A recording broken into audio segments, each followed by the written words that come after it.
powered by Riverside FM. In the 1968 film Chitty Chitty Bang Bang, Grandpa Potts is kidnapped in a flying house. While initially distressed, he overcomes his initial exasperation, relaxes, and says, "Well, worse things happen at sea." This is one of my favourite idioms. It's a bit old-fashioned and of predominantly British usage, but I enjoy its whimsical yet stoic response to things being outside of our control. It's something I find myself saying in some situations.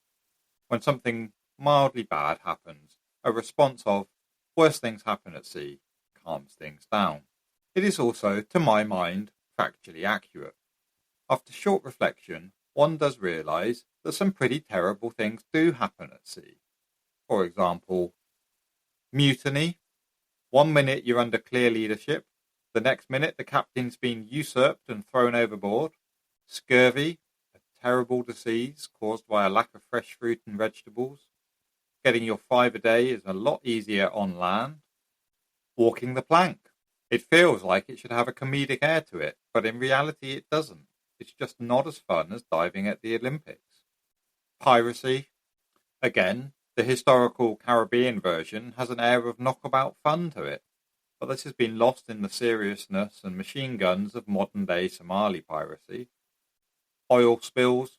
Worse than allowing some chip fat to splash out of the pan in the kitchen, oil spills like the 2011 Deepwater Horizon incident are some of the world's worst environmental disasters. Bermuda Triangle. Unlike the mathematical isosceles triangle or the beginner musical instrument, the Bermuda Triangle has generated a lot of intrigue and claimed a significant number of lives, perhaps most notably the disappearance of the USS Cyclops in 1918, with 309 men lost and no wreckage ever found. Leaving the door open.